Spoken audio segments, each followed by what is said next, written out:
क्यों ऐसा होता है कि जब मुझे किसी चीज, करियर या पैसा, कोई इंसान की सबसे ज्यादा जरूरत होती है तभी वो नहीं मिलता, और जब बाद में मिलता है तो उतनी खुशी भी नहीं होती? बाद में वो खुशी पहले जैसी खुशी कैसे? प्रारब्ध, प्रारब्ध, यही एक शब्द है, प्रारब्ध।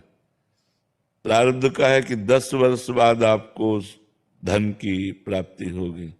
तो अब 10 वर्ष आप चाहे जितना प्रयास कर लें, 10 वर्ष आपको सफलता नहीं मिलेगी, चाहे जितना प्रयास कर लें। हाँ, भागवतिक प्रयास कर लें तो सफलता मिल जाएगी। भागवतिक प्रयास जैसे भगवान का नाम जप है, और भागवतिक अनुष्ठान है, गजेंद्र मोक्ष का पाठ है, बहुत से ऐसे भागवतिक अनुष्ठान है जिनके अनुष्ठान करने से हमारी विपत्ति दूर हो सकती है, हमारी समस्या का समाधान हो सकता है। लेकिन यदि हम सहज में ऐसे चल रहे हैं तो फिर 10 वर्ष के बाद यदि है तो 10 वर्ष के बाद ही मिलेगा, पहले नहीं मिलेगा। ये सब पहले से निश्चित है, पहले से प्रारब्ध निश्चित है। पुरुषार्थ के लिए तुम्हें, अब जैसे इस समय आप हैं, अब आप नाम जप कर सकते हैं, ये आपको प्रारब्ध से क्या लेना देना।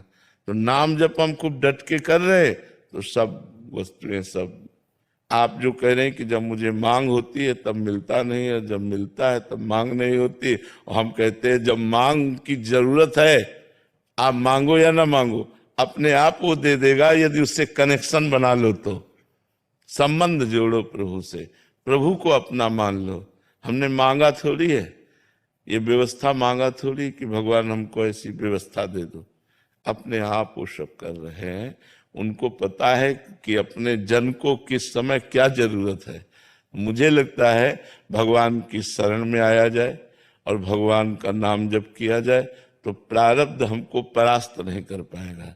मतलब भगवान का भरोसा, हम तुम्हें पक्की बात कहते, भगवान का भरोसा और भगवान का आश्रय ये सब ठीक कर देगा।